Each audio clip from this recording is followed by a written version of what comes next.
కృపాసంపన్నుడా మా రక్షక యేసయ్య, మీ పాదాల దగ్గరికి స్తుతులు స్తోత్రాలు తండ్రి. మహోన్నతుడా, గడిచిన విశ్రాంతి దినం నుంచి విశ్రాంతి దినం వరకు మమ్మల్ని కాచి కాపాడి మీ రెక్కల నీడలో భద్రపరిచినందుకు కూడా మీకే వేలాది స్తుతులు స్తోత్రాలు.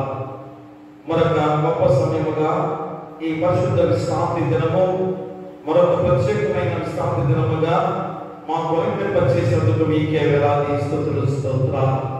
ఎందుకనగా పెంతెకోస్తు పండుగ తర్వాతి ఆదివారం తర్వాతి ఆయా పితృత్వ పండుగలోకి ప్రవేశింపచేసుకున్న గొప్ప విధానము.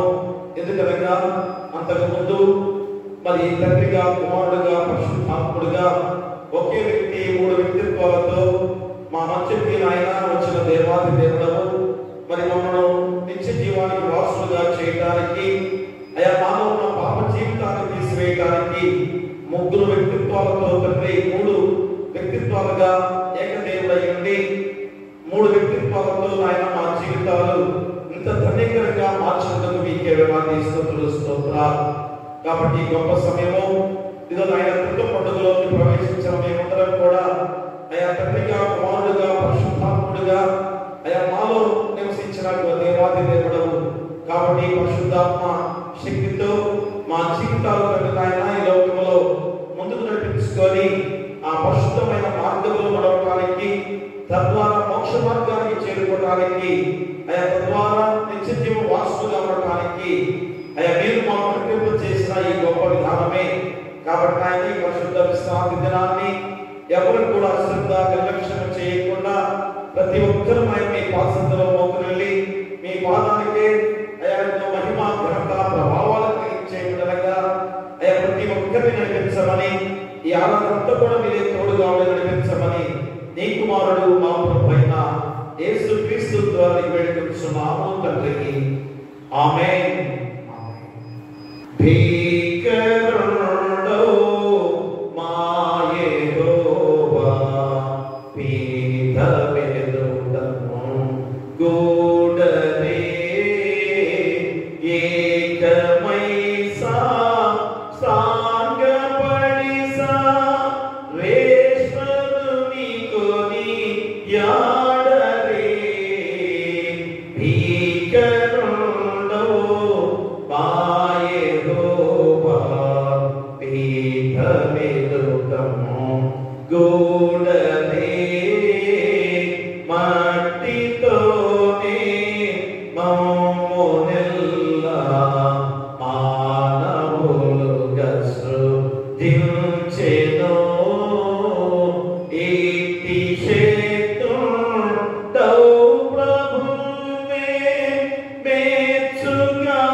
వేదోటము గూడదే మీకిలిక సంబులాతో మీకిలివా పొందనో దిక్కులేని గొర్రెలట్లు తిరుగజేపం మందనో భీకరుండో మాయెహోవా పీతమెదుటము గూడదే.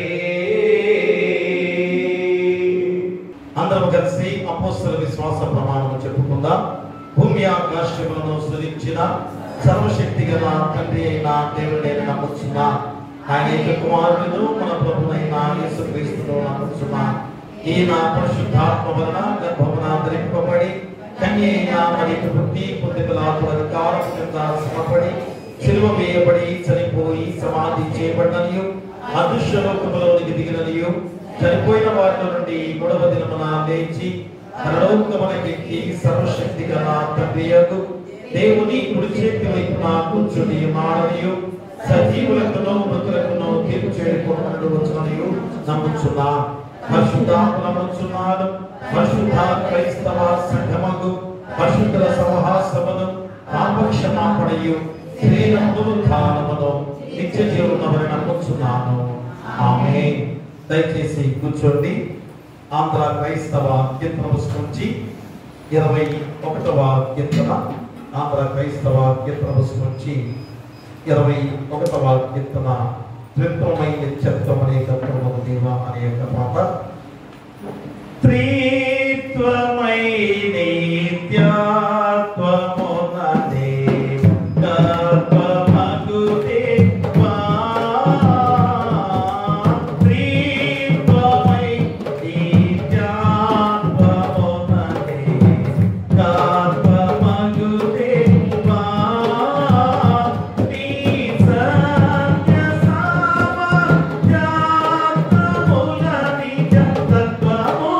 Thank you.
మన తండ్రి దేవుని నుండి మన ప్రభు యేసుక్రీస్తు నుండి కృపయు సమాధానం కలుగును గాక. ఆమేన్. దయచేసి కూర్చోండి. దేవునిలారా మరి యొక్క ప్రాముఖ్యమైన సమయముగా మరి పరిశుద్ధ విశ్రాంతి దినము మరొక గొప్ప సమయముగా త్రిత్వ పండుగలోకి మనం ప్రవేశించి ఉన్నాం. త్రిత్వ కాలము ఎక్కువ రోజులుగా వచ్చే కాలముగా మరి మనము త్రిత్వ పండుగలోకి ప్రవేశించిన గొప్ప సమయము. ఎందుకనగా పెంతెకోస్తు పండుగ ఆచరించిన తర్వాత మరుసటి వారమే పెంతెకోస్తు పండుగ మనకు వచ్చే గొప్ప విధానం. అలాంటి గొప్ప విధానంలో క్రీస్తు శకం 4వ శతాబ్దం నుండి మరి త్రిత్వ సిద్ధాంతము మరి ఏ విధంగా బయటకు వచ్చిన సందర్భం. మరి క్రీస్తు శకము 325లో జరిగిన నైసియా మరి సభలో పశ్చిమ సంఘాలు తూర్పు సంఘాల మధ్య యేసుక్రీస్తు వారి స్వభావంపై మరి వేరు వేరు అభిప్రాయాలు వారికి ఉండే. ఎందుకనగా యెహోవా దేవుడు అని అంటున్నారు కదా, మళ్ళా యేసుక్రీస్తు వారు అని చెప్పేసి అంటున్నారు కదా, తర్వాత పరిశుద్ధాత్మ దేవుడు అంటున్నారు కదా, మరి ఏమిటి ఈ విధంగా అని వాళ్ళు భేదాభిప్రాయాలతో సతమతమవుతున్న సమయంలో మరి కప్పదొక్కియా సంఘ మిత్రులైన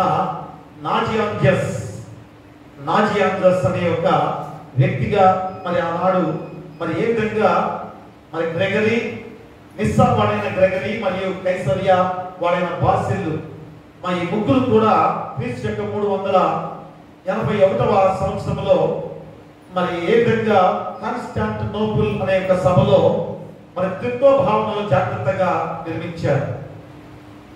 వారు బైబిల్ గ్రంథాన్ని ఎంతో క్షుణ్ణంగా చదివి మరి తండ్రిగా, కుమారుడుగా, పరిశుద్ధాత్ముడిగా ఆయన ముగ్గురు వ్యక్తిత్వాలతో మరి ఏ రీతిగా ఈ లోకంలో ఏక దేవుడైన ఏక దేవుడుగా ఉన్న దేవాది దేవుడు మరి 3 వ్యక్తిత్వాలతో లోకంలో ఆయన చేసిన గొప్ప కార్యాలు వారు గ్రహించి ఉండగా మరి ఆ సభలో మరి త్రిత్వ భావంలో జాగ్రత్తగా వారు అమర్చిన గొప్ప సందర్భం.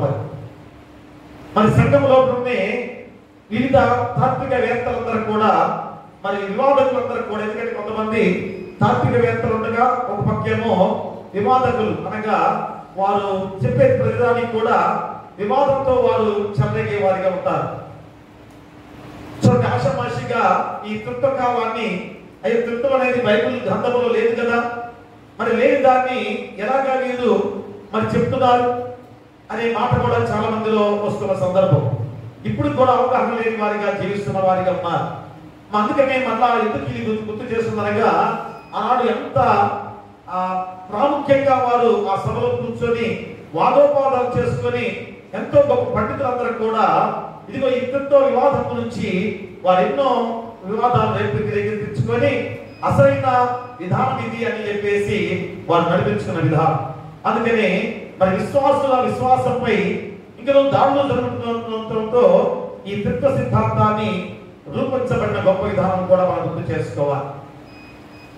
ఎందుకంటే ఆనాటి కాలంలో కూడా యెహోవా దేవుడిని కొందరు, యేసుక్రీస్తు వారిని కొందరు, పరిశుద్ధాత్మ దేవుడిని కొందరు, ఆ 3 భాగాలుగా వారు ఏకంగా గొడవలు వివాదాలతో చెలరేగుతూ ఉన్నారు.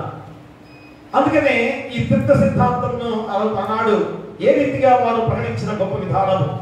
ఎందుకంటే ఏకదేవుడే, ఒక్క దేవుడే 3 వ్యక్తిత్వాలతో ఈరోజు లోకంలో మన కొరకు ఆయన ఆ యొక్క గొప్ప పరిచర్యలు చేసిన దేవాది దేవుడిగా మనం గుర్తు చేస్తున్న సందర్భం. అంటే ప్రియతత్వంలోని తండ్రిగా, కుమారుడుగా, పరిశుద్ధాత్ముడిగా ఐక్యతతో ఆయన ఏ విధంగా జీవించి ఉండగా మనందరం కూడా విశ్వాసులుగా ఉన్న మనందరం కూడా ఏకత్వ సంబంధం కలిగి విశ్వాసులుగా ఉండాల్సిన బాధ్యతను కూడా గుర్తు చేస్తున్నాడు. ప్రియమరా, అందుకని ఉదాహరణకి మనము ఒక సూర్యుడిని చూసినట్లయితే ఆ సూర్యుడి ద్వారా 3 భాగాలు మనం చూస్తాం. సూర్యుడి ద్వారా ఏమొస్తుంది? వెలుగు వస్తుంది కదా, మా వెలుగు వస్తుంది. ఇంకోటి వేడి పుడుతుంది, దాంట్లోంచే వేడి వస్తుంది. ఇంకోటి సూర్యకిరణాలు. చూడండి, ఒకే దాని ద్వారా 3 విధాలుగా ఎలాగా వస్తున్నాయో అలాగే నీటి ద్వారా కూడా. నీరు ఒకసారి ఆలోచన చేయండి. నీరు ఉంది, మరి నీరుగా మనం తాగుతున్నాం. ఆ నీరే మళ్ళీ ఏమవుతుంది? మంచుగా మారుతుంది. ఆ మంచు తర్వాత ఇంకోటి దేవుడిది ఆవిరి కూడా ఉంటుందండి. చూడండి, ఒకటే కానీ 3 రీతులుగా ఎలాగా చేసే స్వభావాన్ని మా ఉదాహరణగా మనం చెప్పుకున్నట్లయితే, మరి దేవాది దేవుడు కూడా ఈరోజు ఏకదేవుడే కానీ 3 వ్యక్తిత్వాలతో మరి ఈరోజు త్రిత్వ సిద్ధాంతంగా మరి లోకంలో ఆయన చేసిన గొప్ప పరిచర్య విధానాన్ని ఈరోజు మనం గుర్తు చేసుకుందాం. అందుకనే క్రీస్తు 9వ శతాబ్దం నాటికి మా క్రైస్తవ సంఘాలలో త్రిత్వ సిద్ధాంతం గురించి ఎంతో భక్తి భావంతో ముందుకు సాగుతున్న గొప్ప విధానం. అయితే మరి త్రిత్వ పండుగ ఆరాధనలో 1030వ సంవత్సరంలో పెంతెకోస్తు ఆదివారం తర్వాత ఆదివారంగా వారు తర్వాత వచ్చే ఆదివారాన్ని మరి త్రిత్వ పండుగగా ఆచరించుకునేవారు. మరి ఎంతో చక్కగా విస్తరించుకొని ఆ త్రిత్వ సిద్ధాంతాన్ని ఎంతగా ప్రకటించుకొని ముందుకు సాగుతూ ఉండేవారు. అయితే కొన్ని అడ్డంకులలో కొంతకాలం ఆచరించబడలేదు. కానీ మా క్రీస్తు 1134 సంవత్సరంలో మధ్యలో కొద్దిగా ఆగింది. ఎందుకంటే మళ్ళా వివాదాలు చెలరేగాయి. మరలా 1134వ సంవత్సరంలో పోప్ జాన్ గారు మా 22 ఆయన పోప్ జాన్ 22 అనే అతను దీనిని అంగీకరించడంతో మరి సార్వత్రిక క్రైస్తవ సంఘం 1334వ సంవత్సరం నుండి అధికారికంగా ఆచరించబడిన గొప్ప విధానం. కాబట్టి మనం నూతన సంఘముగా మా ఈ త్రిత్వ సిద్ధాంతాన్ని గురించి మనం కూడా చెప్పాల్సిన బాధ్యత మనకు ఉంది. ఎందుకు ఈ త్రిత్వము అనే దాన్ని చెబుతున్నారు?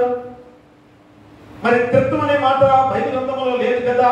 ఎందుకు దీని గురించి ఇంతగా నూతన సంఘంలో ప్రకటిస్తున్నారు అనే మాట ఒకసారి ఆలోచన చేసుకొని మరి మీరు ఎదుటి వారికి బోధించే వారికి ఉండాలి. నేను ఇన్ని త్రిత్వ కాలంలో ఎన్ని కాలాలు గడిచిపోయాయి, మరి ఎన్ని సంవత్సరాలు గడిచిపోయాయి. మరి ఆ త్రిత్వం గురించి వేరే వారు బోధిస్తున్నప్పుడు, దాని గురించి వాదన చేస్తున్నప్పుడు మనం ఏం చేయాలి? దాని గురించి ఖచ్చితంగా చెప్పాల్సిన బాధ్యత మనపై ఎంతైనా ఉంది. అందుకనే మరి 1334వ సంవత్సరం నుండి ఆ త్రిత్వ సిద్ధాంతం అనేది మరి ప్రతి సందర్భంలో కూడా ఆశ్రయించుకుని ఆ త్రిత్వ కాలము మా ఎక్కువ కాలంగా వచ్చే గొప్ప కాలం. ఎందుకంటే తండ్రిగా, కుమారుడుగా, పరిశుద్ధాత్ముడుగా మనపై జరిగించిన గొప్ప కార్యాలు మరి మరొకసారి మనం గుర్తు చేసుకునే గొప్ప విధానం. కాబట్టి ఈ రోజు నుంచి ఈ గ్రీన్ క్లాత్ తోటి మనందరం కూడా 3 వ్యక్తిత్వాలతో మన జీవితాన్ని పరిపూర్ణంగా దేవుడు నిత్యరాజ్య వారసులుగా చేసిన గొప్ప విధానం. అంటే పరిపూర్ణంగా మనం దేవుడిలో పాలిభాగస్తులుగా అయిన గొప్ప విధానం. కాబట్టి మన జీవితాలు ఎంతగా దేవుడు నడిపించిన గొప్ప విధానంలో ఈ త్రిత్వ పండుగలోకి ఈ రోజు మనందరం కూడా ప్రవేశింపజేసుకున్న గొప్ప విధానం. కాబట్టి ఈ రోజు ప్రత్యేకంగా ఈ 2 లేఖన భాగాలు దేని గురించి మనకు బోధిస్తున్నాయనగా అపోస్తలుడైన పౌలు చాలా ప్రాముఖ్యంగా గుర్తు చేస్తున్నాడు. ఏమనగా దైవ జ్ఞానము, అలాగే దైవ తీర్పు, దైవ మార్గములు. చూసారా, మా అపోస్తలుడైన పౌలు ద్వారా రోమా సంఘానికి హెచ్చరిక చేస్తున్నాడు అపోస్తలుడైన పౌలు గారు. ఏ విధంగా దేవుని జ్ఞానం గాని, దేవుని తీర్పు గాని, దేవుని మార్గం గాని మానవ జ్ఞానానికి అందనివి.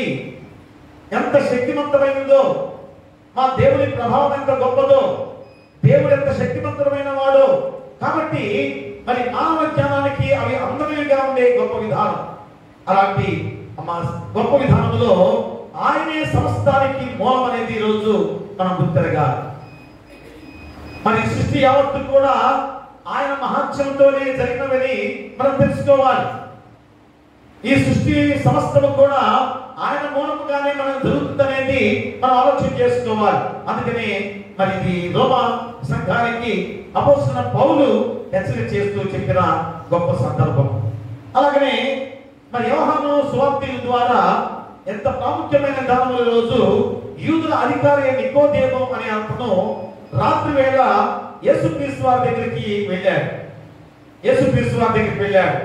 మరి వారి మధ్య జరిగిన గొప్ప సంభాషణ ఈ రోజు మనందరం కూడా తెలియజేస్తున్నాం. ఏంటి అనగా కొత్తగా జన్మించితేనే దేవుని రాజ్యంలో ప్రవేశించగలరు. ఈ మాటకి, ఈ ప్రశ్నకి మన జవాబు మనం కూడా ఈరోజు గుర్తు చేసుకుంటే, కొత్తగా జన్మించడం ఏంటి? అవి ఆల్రెడీ మేము జన్మించి ముసలివారం అయిపోతున్నాం కదా, మళ్ళా కొత్తగా జన్మించడం ఏంటి? ఈ శరీరంతో ఎలాగా జన్మించగలం? చూడండి, నికోదేము అనే పరిసయ్యుడు యేసుక్రీస్తు వారిని అడిగిన ప్రశ్న. ఎందుకంటే మా నికోదేము అనే అధికారి పరితపిస్తున్నాడు. దేనికి? నిత్య జీవం నేను పొందుకోవాలి, నిత్య జీవం పొందుకోవాలని నేను ఏం చేయాలి? పరితపించే హృదయంతో ఉన్నాడు కనుక ఇదిగో ఈ యేసుక్రీస్తు వారు తప్ప ఎవరు కూడా దానికి జవాబు చెప్పేవారు లేదని తెలుసుకున్నాడు. ఎందుకంటే ఆ సమయంలో, ఆ కాలంలో అమ్మ యేసుక్రీస్తు వారి కంటే గొప్పవారు అనుకునేవారు ఎవరు? ఈ సన్నిహితుల సభలో ఉన్న ఆ యొక్క యూదుల అధికారి అయిన వీరందరూ కూడా మేమే గొప్ప అధికారులం, యేసుక్రీస్తు వారు ఎవరు అన్న ధోరణిలో జీవించిన వారు. కానీ ఈరోజు నికోదేము అనే యొక్క పరిసయ్యుడు యేసుక్రీస్తు వారి యొక్క గొప్పతనం తెలుసుకున్నాడు. సృష్టి యావత్తు కూడా ఈయన మూలమునే కలిగినదని తెలుసుకున్నాడు కనుక ఈ నిత్య జీవం పొందుకోవాలని నేను ఏం చేయాలి? దీనికి జవాబు ఎవరు చెప్పగలరు? యేసుక్రీస్తు వారు తప్ప ఎవరు కూడా చెప్పలేదు అని గ్రహించుకున్నాడు. కాబట్టి ఈరోజు ఆయన దగ్గరికి రాత్రి వేళ వెళ్ళాడని ఖచ్చితంగా ఆ నొక్కి వక్కాలిస్తూ చెప్పిన మాట. రాత్రి వేళ ఎందుకు వెళ్ళాడో అది కూడా మనం గుర్తు చేసుకోవాలి. కాబట్టి ప్రియ దేవులారా, ఆ గొప్ప విధానం ద్వారా, ఈ నికోదేము ద్వారా గొప్ప సందేశాన్ని ఈ లోకానికి చాటిన గొప్ప రోజే ఈ త్రిత్వ పండుగలో చెప్పే గొప్ప వాక్యం. కాబట్టి ఈ రెండు పాఠ్య భాగాలు క్రోడీకరించి చక్కటి అంశాన్ని ఈరోజు దేవుడు మనకు గుర్తు చేస్తున్నాడు. ఏమిటనగా త్రియేక దేవుని ద్వారా నూతన జీవితం. త్రియేక దేవుని ద్వారా నూతన జీవితం. ఈరోజు తండ్రిగా, కుమారునిగా, పరిశుద్ధాత్మునిగా ఆ త్రియేక దేవుని ద్వారానే నూతన జీవితంలో కనిపెట్టారు కదా. తండ్రిగా పాత్రమైన కాలంలో ఎంతగా రక్షించి నడిపించాడు. మా సృష్టి యావత్తు ఆయన ద్వారా నిర్మించుకున్నాడు. కానీ ఆయన ఆజ్ఞను పాటించకుండా ఉన్నాం కనుక, ఆయన మార్గంలో నడవకుండా ఉన్నాం కనుక ఆయనే కుమారుడుగా దిగి వచ్చి మనందరి కొరకు ఆయన చేసిన త్యాగం ఈరోజు అందరికీ తెలుసు. ప్రియమరా, ఆయన చేసిన గొప్ప త్యాగం మనకు తెలుసు. కాబట్టి ఆయన శిలువలో బలియాగం అర్పించుకొని 40 రోజులు మనకి ప్రత్యక్షపరచుకొని మళ్ళా ఆరోహణమైన దేవాది దేవుడిగా యేసుక్రీస్తు వారు తండ్రి కృపాసనం కూర్చొని వేరొక ఆదరణకర్త అయిన పరిశుద్ధాత్మ దేవుడిని సరాసరి మనలోకి పంపిన దేవుడు. అంటే ఒకరికి ఎలాగ బంధం ఉందో చూసారా? తండ్రికి కుమారుడికి ఎలాగ బంధం ఉందో, కుమారుడికి పరిశుద్ధాత్మకి ఎలాగ బంధం ఉందో, ఆ సర్కిల్ ఈరోజు ఆ ట్రినిటీ ద్వారా ఎలాగ గుర్తు చేస్తూ త్రివిధాకారం చూసారా ఎలాగ దానికి ఉంటుందో, ఆ రీతిగా ట్రినిటీగా మా త్రిత్వముగా ఈరోజు దేవాది దేవుడిగా ఈరోజు మనకి 3 వ్యక్తిత్వాలతో ముందుకు నడిపించిన దేవాది దేవుడు. కాబట్టి ఈ 2 పాఠ్య భాగాల ద్వారా తెలుసుకోవాల్సిన గొప్ప సత్యం ఏంటనగా ఈరోజు నిత్య జీవం పొందుకోవటం.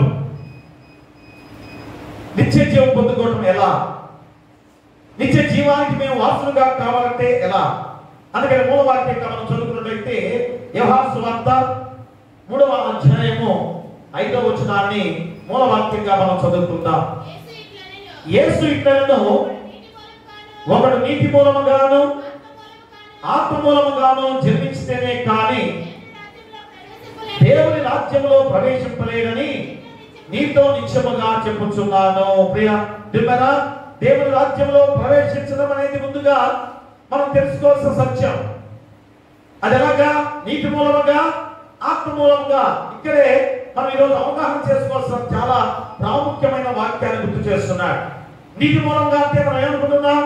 ఇదిగో పాస్కత్వం ద్వారా, నీటి ద్వారా మనం బాప్తిసం తీసుకుంటున్నాం, లేకపోతే వేరే పాస్కర్ ద్వారా ఇప్పుడు బాప్తిసం తీసుకుంటున్నాం, లేకపోతే ఇంకో పాస్కర్ ద్వారా వేరే విధంగా చర్చించుకునే బాప్తిసం అనే భేదాభిప్రాయంతో మనం జీవిస్తున్నాం. ఇది ఈ ఒక్క వచనం ద్వారా ఇలాంటి భేదాభిప్రాయంతో మనం జీవిస్తున్నాం. కానీ ఈరోజు ఆ యొక్క బాప్తిస్మం చరిత్రం కూడా నీకు గుర్తు చేస్తుందా? మా బాప్తిస్మం ఏంటి? ఇక్కడ నీటి మూలంగా, ఆత్మ మూలంగా బాప్తిస్మం అని దేవుడు చెప్తున్నాడు కనుక నీటి మూలంగా అంటే పాస్టర్ గారు ఇచ్చే బాప్తిస్మం అని చెప్పేసి అనుకోని ఇదిగో లోక సంఘంలో ఇచ్చే బాప్తిస్మం కన్నా ముప్పుడు బాప్తిస్మం గొప్పదనే ఆలోచన మనందరం చేస్తున్న విధానం. కాబట్టి దానికి దీనికి సంబంధం లేదు. మా యేసుక్రీస్తు వారు ఎక్కడ కూడా ఈ నూతన జీవితం కొరకు లేదా కొత్త జన్మగా మనం మళ్ళా తిరిగి జన్మించిన ఆ విధానము ఈ బాప్తిస్మానికి సంబంధం లేదు. ఆయన ఎక్కడ కూడా ఆ విధంగా చెప్పిన దాఖలాలు బైబిల్ గ్రంథంలో ఎక్కడా లేదు. కాబట్టి ఈరోజు చాలా ప్రాముఖ్యంగా ఈ తిత్త పండుగలో మనం గుర్తు చేసుకోవాల్సిన బాధ్యత ఉంది. అందుకని ముందుగా ఆ నిత్య జీవం ఎలాగ పొందుకోవాలో చెబుతూ ఆ మూలవాక్యం ద్వారా ఇలాగా జీవిస్తే నువ్వు దేవుని రాజ్యంలోకి ప్రవేశిస్తావు. దేవుని రాజ్యంలో ప్రవేశిస్తే ఏమవుతుంది? అక్కడ నిత్య జీవంతో కూడిన జీవం మనకి ఉంది. మరి లోకంలో నిత్య జీవంగా జీవిస్తానని భరోసా నీకు ఎవరైనా ఇస్తారా? ఏ డాక్టర్ అయినా కానీ, లేకపోతే నీ తండ్రి తల్లి కానీ, ఇంకా ఎవరైనా కానీ, మాంత్రికులు కానీ, తాంత్రికులు కానీ మన నిత్య జీవంగా చేస్తాను నేనని ఎవరైనా చెప్పగలరా? నిత్యంగా జీవిస్తానని భరోసా ఎవరైనా ఇవ్వగలరా? ఏ మాత్రం కూడా ఆ నిత్య జీవం అనేది ఈ లోకంలో ఉండగా ఎవరు కూడా పొందుకునేది దానం. కానీ దేవుడు ఏర్పాటు చేసిన ఆ లోకంలో, దేవుడు ఏర్పాటు చేసుకున్న ఆ రాజ్యంలో నువ్వు నిత్య జీవంగా జీవించే గొప్ప విధానాన్ని దేవుడే మన కొరకు ఏర్పాటు చేసిందా. కాబట్టి ప్రియ దేవుడా, అది ఎలాగంటే నూతన జీవితం ద్వారానే ఆ నిత్య జీవం పొందుకునే గొప్ప విధానం. మన నూతన జీవితం ఎలాగ పొందుకున్నాం? నూతన జీవితంలోకి నువ్వు రావాలంటే ఎవరు నిన్ను నడిపించింది? అందుకని రోజు తండ్రిగా, కుమారుడిగా, పరిశుద్ధాత్ముడిగా ఏకదేవుడై ఉండి ముగ్గురిగా ఆయన మన కొరకు చేసిన గొప్ప కార్యం ద్వారా మనం నూతనంగా చేయబడ్డామని గుర్తు చేస్తున్నాడు. ఏమన్నా తండ్రిగా, కుమారుడిగా, పరిశుద్ధాత్ముడిగా ఆయన ఏకదేవుడే. కానీ మూడు వ్యక్తిత్వాలతో ఈరోజు మనందరికి కూడా ఆ నూతన జీవితంలోకి నడిపించిన దేవుడు ప్రియాదులరా. కాబట్టి అది ఎలాగో ఈరోజు మనం గుర్తు చేసుకోవాలి. ఏకదేవుడై ఉండి మూడు వ్యక్తిత్వాలతో జరిగిన గొప్ప కార్యము మన జీవితాలు నూతన జీవితాలుగా మార్చబడ్డాయి. అది ఎలాగో ఈరోజు ఆలోచన చేసుకుంటే, ఒకటి మొట్టమొదటిగా నీటి మూలంగా ఆత్మ మూలంగా జన్మించాలి. మన నీటి మూలంగా ఆత్మ మూలంగా జన్మించాలి. చూడండి, యోహాను సువార్త 3వ అధ్యాయం నాకు చదువుకున్నాం 5వ వచనంలో చదవండి ఒకసారి. యేసు ఇట్లనెను, ఒకడు నీటి మూలముగాను ఆత్మ మూలముగాను జన్మించితే కానీ దేవుని రాజ్యంలో ప్రవేశింపలేడని నీతో నిశ్చయముగా చెప్పుచున్నాను. చాలా నిశ్చయముగా దేవుడు చెబుతున్నాడు. ఏమని? నీటి మూలముగాను ఆత్మ మూలముగా జన్మించే వారే దేవుని రాజ్యంలో ప్రవేశిస్తారు. ప్రేమరా, ఇది ఎందుకు జరిగిన ఈ గొప్ప కార్యం అనగా, నికోదేము అనే ఒక పరిసయ్యుడు చేసిన గొప్ప కార్యం ద్వారా లోకానికి యేసుక్రీస్తు వారు సాటి చెప్పిన గొప్ప విధానం. చూడండి, ఎంత మర్మంతో కూడిన ఈ వాక్యము ఒక నికోదేము అనే పరిసయ్యుడి ద్వారా యేసుక్రీస్తు వారు మనకు బోధించిన సత్యం ఇది. ఇక్కడ నికోదేము అనే యూదుల అధికారి ఆనాడు లెక్కించబడిన 6,000 మందిలో పరిసయ్యుల్లో ఇతడు ఒకడు. మరి ఇశ్రాయేలుల బోధకుడు, మరి చరిత్ర ఆధారంగా నిత్య జీవం కొరకు పోరాట జీవితం చేసిన వాడు. చూసారా? అంటే దేవుడు చెప్పిన మాట ఈ బైబిల్ గ్రంథంలో తెలుసుకున్న ఈ వాక్యం ద్వారా నేను నిత్య జీవానికి వారసుగా కావాలంటే నేనేం చేయాలి? పరితపించిన హృదయం. ఎందుకంటే మా నాడు యూదులే మేము గొప్పవారు అనుకునేవారు. ఎందుకంటే యూదా జాతి నుంచి మేము వచ్చిన వారు కనుక, యేసుక్రీస్తు వారు జన్మించిన వాడు కనుక, మెస్సియా జన్మించిన వాడు కనుక, యూదులుగా మరి దేవాది దేవుడు ఏర్పరచుకున్న వారు కనుక నేనే గొప్పవారు అనుకునేవారు. అలాంటి యూదులు ఒక అధికారిగా సన్నిహిత సభలో ఉన్నవాడు మనకెంత గొప్పవాడు. అలాంటి గొప్పవాడు సైతం కూడా ఈరోజు ఎంత గొప్ప కార్యం దేవుడు జరిగించాడో చెబుతున్న గొప్ప విధానం. ఎందుకంటే ఇతను సన్నిహిత సభలో సభ్యత్వం కలిగిన వాడు, మా క్రీస్తు శరీరాన్ని భూస్థాపితం చేసిన వాడు.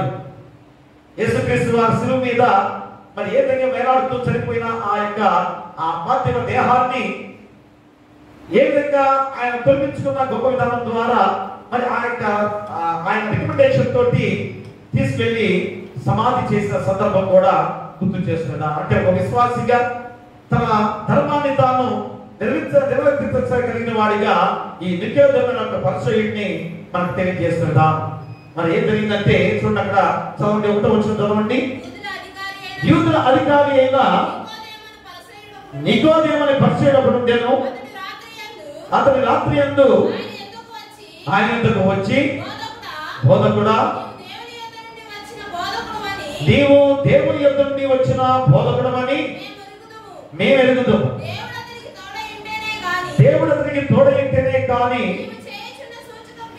నీవు చేయుచున్న సూచక్రియలను ఎవడనూ చేయలేడని ఆయనతో చెప్పాను.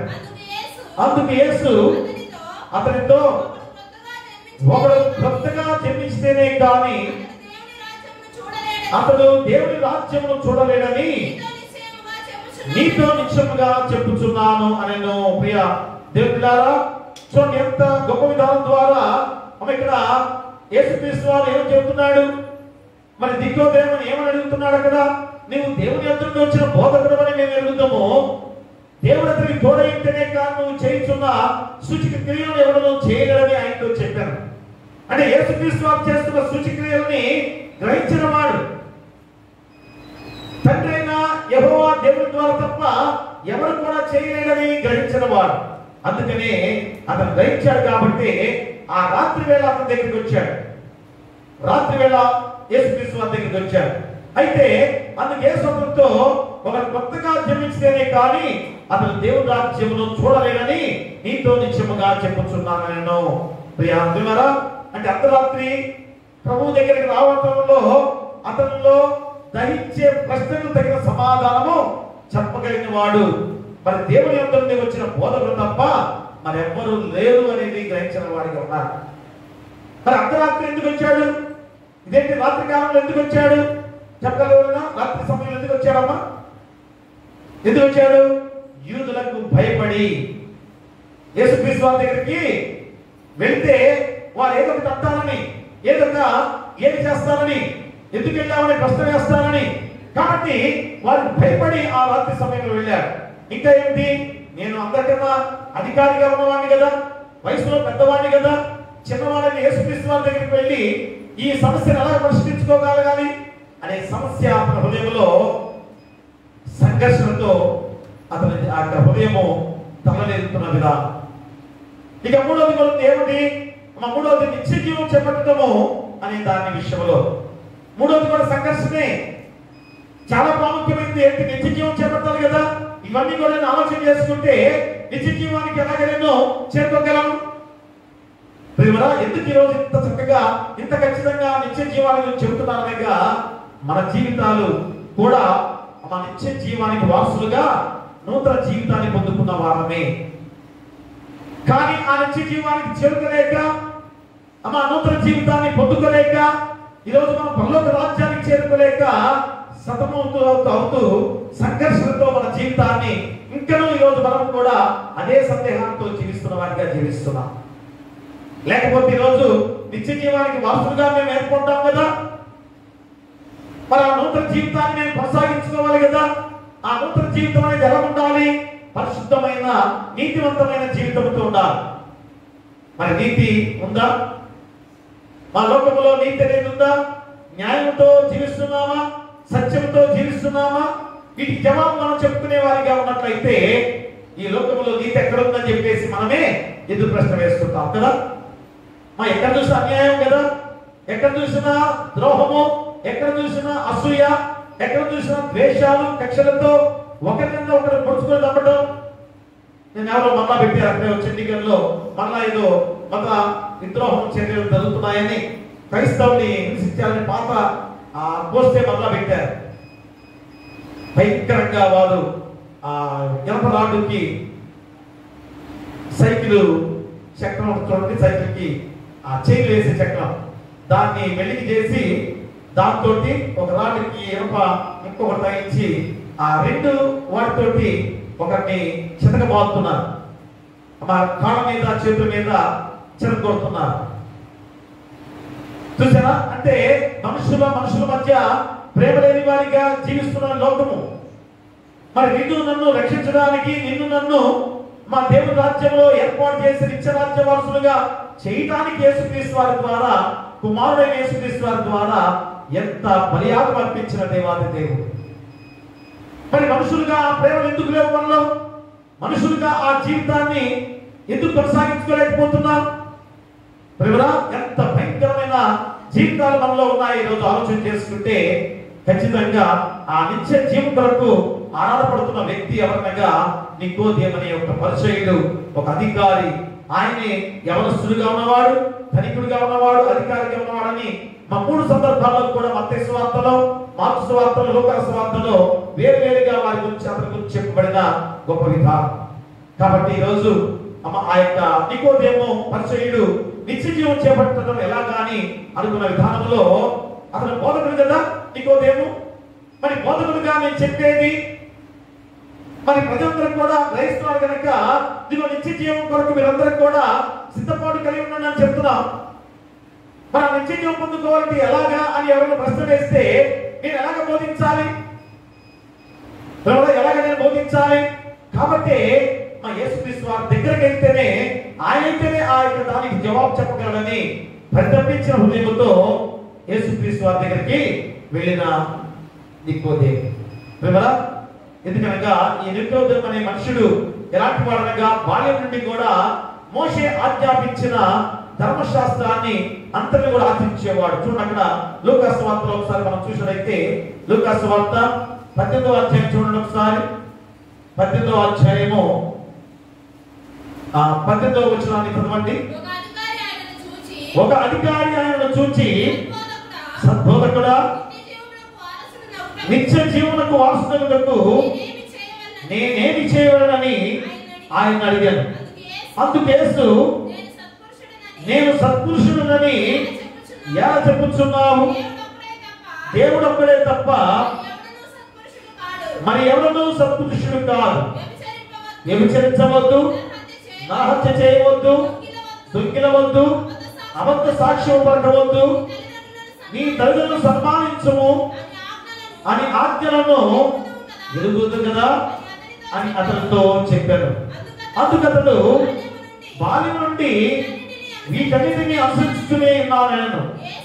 యేసు విని, నీకు ఇంకా ఒకటి కొద్దుగా ఉన్నది, నీకు కలిగి ఉన్న అన్ని బీదలకివ్వు, అప్పుడు పరలోకమందు నీకు ధనము కలుగును, నీ వచ్చి నన్ను వెంబడించుమని అతనితో చెప్పాను. ప్రియ దేవుడా, చూడండి ఎంత గొప్ప మాటగా ఈరోజు ఈ యొక్క పరిసయ్యుడు, ఈ నికోదేము అనే వ్యక్తి మా మోషే ఆజ్ఞాపించిన ధర్మశాస్త్రం అంతటిని ఆచరిస్తున్నవాడు, ఇక నీతియుక్తమైన జీవితం జీవిస్తున్నవాడు.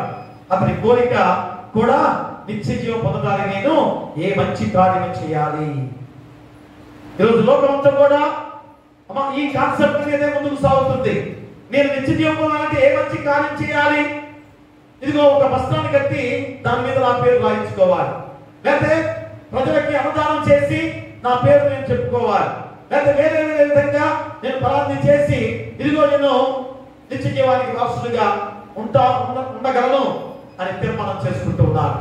ఈరోజు నిత్య జీవము పొందాలంటే ఏ మంచి కార్యం చేయాలి అనే యొక్క మాటకు చాలా చాలా అర్థం ఈరోజు మనం గుర్తు చేసుకోవాలి. మంచి కార్యాలు చేయడం ద్వారా నిత్య జీవం పొందవచ్చు అనే అభిప్రాయము లోకమంతా కూడా కలిగి ఉన్నది. మంచి కార్యాలు కదా, మంచి కార్యాలు చేస్తే చాలు, నేను నిత్య జీవం పొందుకోగలనే ధోరణితోనే మనం జీవిస్తున్నాం. కానీ ఈరోజు నీ గుర్తు చేస్తుంది ఏమనగా, మంచి నైతిక విలువలు పాటించడం ద్వారా నిత్య జీవం చేపట్టవచ్చనే భావం కూడా అనేక మంది బోధకులు కూడా చెప్పే సందర్భాలు కదా. దేవుని వాక్యాన్ని బోధించే వారు కూడా అవి మీరు మంచి కార్యాలు చేయండి, మీ కలిగిన దాన్ని వేరే వారికి ఇవ్వండి, మంచిదే, అది తప్పని కాదు. ఎందుకంటే ఇక్కడ యేసుక్రీస్తు వారు చెప్పింది కూడా అదే. పునరుద్ధానంలో అన్ని బీదలకు పంచిపెట్టి నన్ను వెంబడించు అనే మాట యేసుక్రీస్తు వారు చెప్పాడు. కానీ ఈ రోజు మనకు చెప్పే గొప్ప మాట ఏంటనగా, నువ్వు నిత్య జీవం చేరాలంటే, నిత్య జీవం పొందుకోవాలంటే ఏం చేయాలి? మొట్టమొదటిగా అది గమనించాలి. నిత్య జీవం చేరాలంటే, పొందుకోవాలంటే నువ్వు ఏ కార్యం చేయాలి, ముందుగా ఏ పని చేయాలి అది గ్రహించలేకపోతున్నావు. కాబట్టి నేను నా జీవితం ఎలా ఉన్నా కానీ ఇదిగో నేను గొప్ప కార్యాలు చేశాను కనుక నేను నిత్య జీవం చేస్తాననే భావన చాలా మందిలో ఉంది. అది కాదు. ఏంటనగా ఈరోజు యేసుక్రీస్తు వారే చెప్పిన ఆ గొప్ప సందర్భం ఏంటనగా, కొత్తగా జన్మించుట. ఏమని చెప్పాడు ఇక్కడ? కొత్తగా జన్మిస్తేనే కానీ అతడు దేవుని రాజ్యమును చూడలేదని నీతో నిశ్చయముగా చెప్పుచున్నాను. మరి కొత్తగా అనే తర్జుమా చేయబడిన గ్రీక్ పదానికి అర్థం ఏమిటనగా మళ్ళీ లేక పైనుంచి అని కూడా. కొత్తగా అనే మాటకి అర్థం ఏంటి? మళ్ళీ మళ్ళీ పుట్టడం కదా, మళ్ళీ మళ్ళీ పుట్టడం. చాలా మంది అన్యులుగా ఉన్న వాళ్ళు అదే మాట చెబుతారు, అయ్యి ఈ మనిషి ఈ యొక్క కాలంలో ఇలాగ మనిషి తర్వాత మళ్ళా జన్మిస్తాడు, మళ్ళా పుడతాడని మాట చెప్పుకుంటారు. అయితే ఆ మళ్ళీ మళ్ళీ పుట్టాడు అనుకోండి, ఏం జరిగింది? మనం తల్లి గర్భంలో ఉండగానే పాపంతో ఉన్నాం కదా. మరి పాపం ఎలాగ పోతుంది మనలో? మళ్ళా పుడతాం, మళ్ళా పుట్టగానే పాపంతోనే కదా. మరి మనలో ఉన్న పాపం పోవాలి కదా, ముందుగా మనలో ఉన్న పాపాన్ని పరిహరింప చేసుకోవాలి కదా. అందుకని ఈరోజు యేసుక్రీస్తు వారి ద్వారా ఈ నికోదేము అనే పరీక్షడికి ఎంతగా బోధిస్తున్న గొప్ప విధానం వినరా. అంటే కొత్తగా జన్మించడం అంటే పునర్జన్మ కాదు, మళ్ళా తిరిగి జన్మించడం కాదు ప్రియా దేవులారా. అందుకనే ఆ నికోదేము అనే పరీక్షడికి కూడా ఈ సందేహం వచ్చేది. కొత్తగా జన్మించడం ఏంటి, కొత్తగా జన్మించడం ఏంటి అది అడుగుతున్నాడు అక్కడ 4వ వచనంలో. అందుకు నికోదేము, ముసలివాడైన మనుషుడు ఎలాగూ జన్మించగలడు? రెండవ మారు తల్లి గర్భమందు ప్రవేశించి జన్మించగలడా అని ఆయనను అడగగా యేసు ఇట్లనెను. చూసారా, మా ముసలివాడైన మనుషుడు ఎలాగూ జన్మించగలడు? ముసలివాడు అయిపోయాం కదా, మళ్ళా ఎలాగ జన్మించగలము అన్న భావన ప్రతి ఒక్కరిలో కూడా ఉన్న సందేహమే. అలాంటి గొప్ప సందేహాన్ని యేసుక్రీస్తు వారి ద్వారా ఏ విధంగా అతను తీసివేసుకున్నదానికి పరితపించిన హృదయం. మరి రోజు అదే హృదయం నీలో ఉందా? ఇంతకాలం ఈ వాక్యం మనం తెలుసుకుందాం, ఇంతకాలం నిత్య జీవంలోకి వెళ్ళడానికే దేవాది దేవుడు తండ్రిగా, కుమారుడుగా, పరిశుద్ధాత్మగా 3 వ్యక్తిత్వాలతో ఈరోజు మన జీవితాన్ని పరిపూర్ణుడుగా మార్చాడు. మన నిత్య జీవాన్ని పొందుకోగలననే ధీమా, మన నిత్య జీవం పొందుకోవాలనే తీర్మానం నీలో ఖచ్చితంగా ఉందా? ఈరోజు నువ్వు ఆలోచన చేసుకోవాల్సిన గొప్ప సందర్భం ప్రియ దేవుడా. కాబట్టి చూడండి, యోబు గ్రంథములో 9వ అధ్యాయాన్ని మనం చూసినట్లయితే, యోబు గ్రంథము 9వ అధ్యాయంలో 1 నుంచి 3 వచనాలు చదువుకుందాం. అప్పుడు యోబు ఇలాగ ప్రత్యుత్తరం ఇచ్చాను, వాస్తవమే, ఆ సంగతి అంతే అని నేను ఎరుగుతున్నాను. నరుడు దేవుని దృష్టికి ఎట్లు నిర్దోషి ఎగును, వాడు ఆయనతో వ్యాజ్యమాడగోరిన యెడల 1000 ప్రశ్నలలో ఒక్కదానికైనా వాడు ఆయనకు ఉత్తరం ఇయ్యలేడు. ప్రియులా చూడండి, యోబు ఎంత గ్రహించిన వాడు. ఈ సంగతి అంతే అని నేను ఎరుగుతున్నాను. నరుడు దేవుని దృష్టికి ఎట్లు నిర్దోషి ఎగును. పాపం ద్వారా జీవించిన జీవితాలు, మరి ఈ పాపం ద్వారా మరి నేను ఎలాగా నిర్దోషిగా మారగలను? చూడండి, యోబు వేసిన ప్రశ్న చూడండి, ఎంత గొప్ప ప్రశ్న. కొద్ది ముందు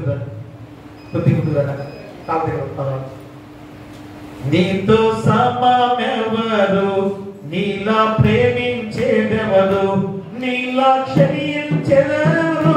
యేసయ్యా, నీలా పాపికై ప్రాణం పెట్టిన వారెవరు, నీలా పాపికై పెట్టిన వారెవరు, నీతో సమమెవరు, నీలా ప్రేమించేదెవరు, నీలా క్షమించేదెవరు? యేసయ్యా, నీలా పాపికై ప్రాణం పెట్టిన వారెవరు, నీలా పాపికై ప్రాణం పెట్టిన వారెవరు?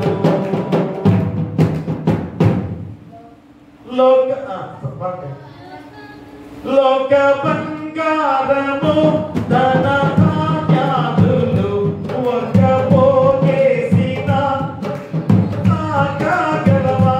లోక బంగారము ధన ధాన్యాదులు ఒక పోగేసిన నీతో సరితూగున జీవనదులన్నీ కుమ్మరించిన నీవే కాసాలినదే కూడవు.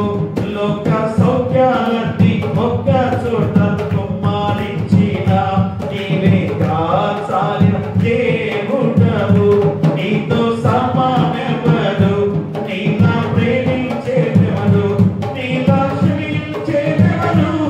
యేసయ్యా నీలా పాపికై ప్రాణం పెట్టిన మా ప్రేమరు నీలా పాపికై ప్రాణం పెట్టిన మా ప్రేమరు నేను వెదకకున్నా నాకు దొరికితివి నేను ప్రేమించకున్నా నన్ను ప్రేమించితివి నేను వెదకకున్నా నాకు దొరికితివి నేను ప్రేమించకున్నా నన్ను ప్రేమించితివి పలు గాయాలు చేసి ఖర్చు రేపితివి నన్నెంతో సహించి క్షమించితివి నీలా జాలి గల ప్రేమ గల దేవుడే నీవే గాని మోచకుడవు నీలా జాలి గల ప్రేమ గల దేవుడే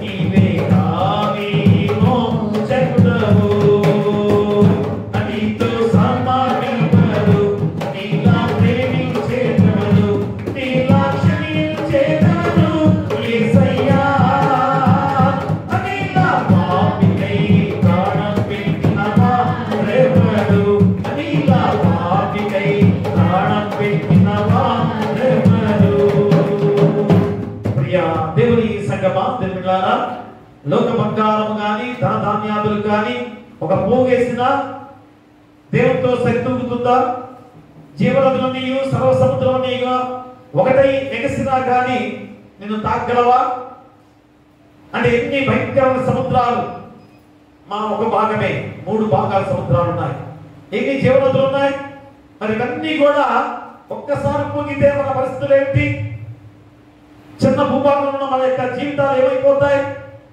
కానీ తాకకుండా ఆ దేవాది దేవుడు మనల్ని ఎలాగా కాపాడుతున్నవాడో కాబట్టి నీ కొరకు ఈరోజు ఆయన ప్రాణం పెట్టి రక్షించిన దేవుడు ప్రియమరా పలు వేదాలలో మత గ్రంథాలలో కూడా పాప్యేశ్వరుని పరిశుద్ధుడు ఎవరైనా ఉన్నారా పాపము లేని పరిశుద్ధుడు ఎవరైనా ఉన్నారా యేసుక్రీస్తు వారు తప్ప ఎవరు లేరు అందుకనే నేను వెతుక్కున్నా కానీ ఆయనే మనం దొరకపుచ్చుకొని నీ కొరకు ప్రాణం పెట్టి రక్షించిన దేవుడు అదే ఈ యొక్క పాటలో ఉన్న భావం అంతా కూడా అదే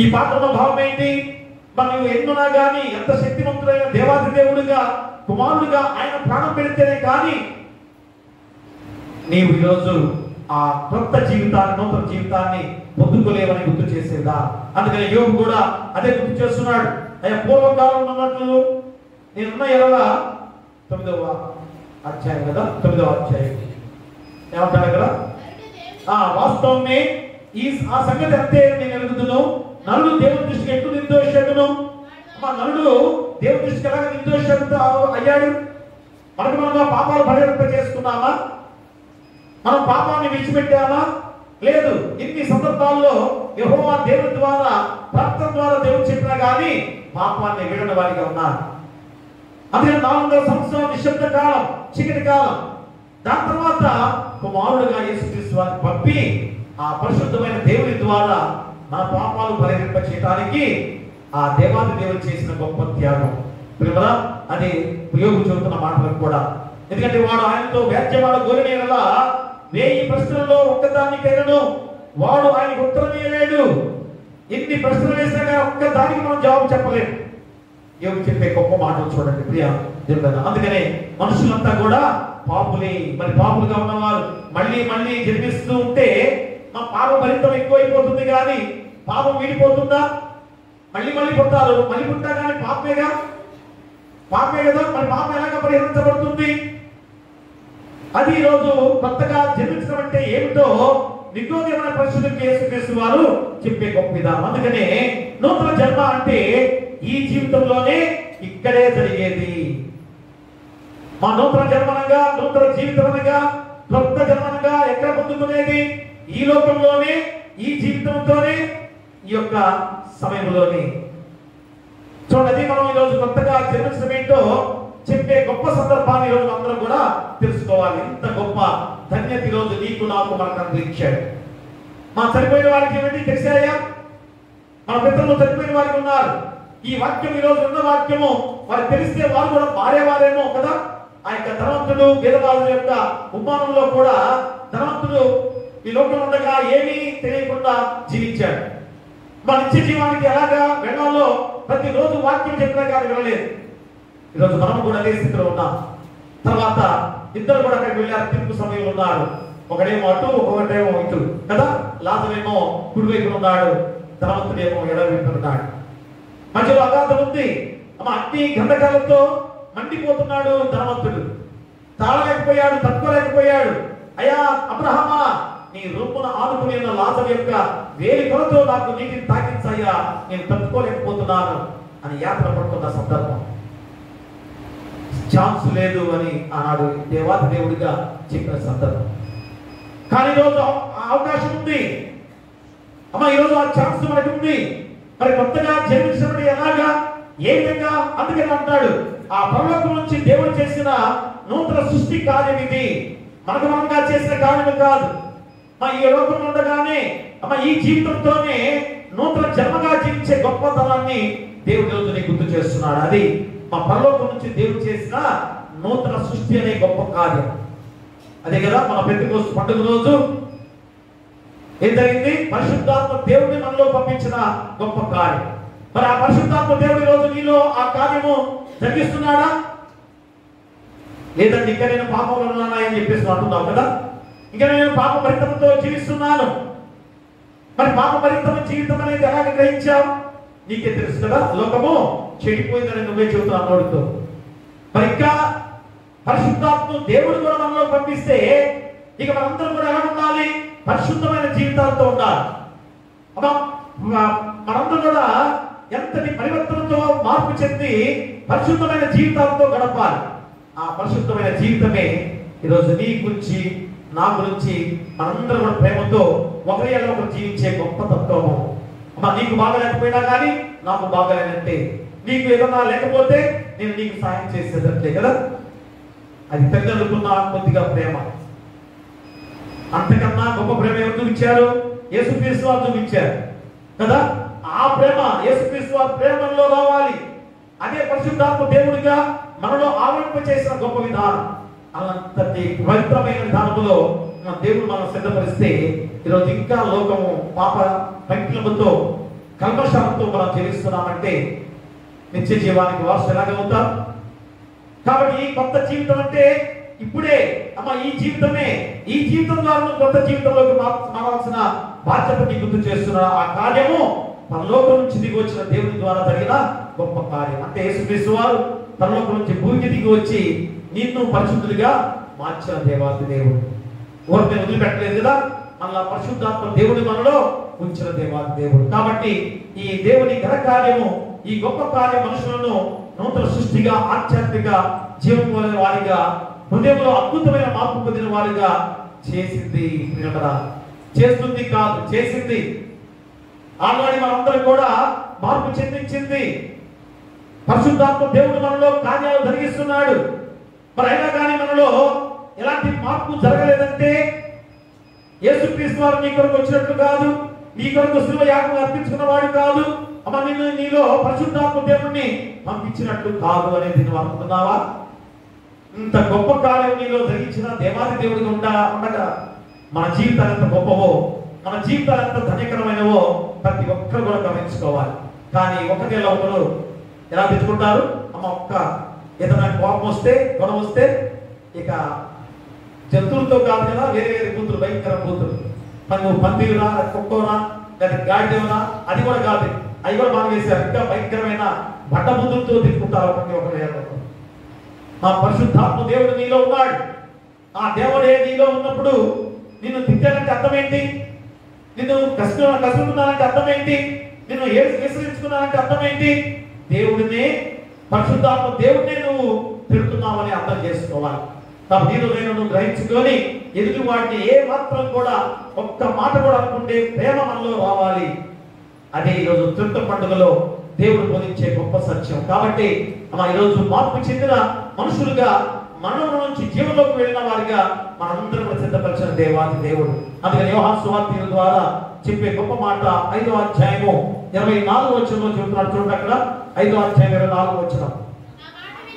నా మాట విని నన్ను పంపిన వాని యందు విశ్వాసముంచువాడు నిత్య జీవము కలవాడు.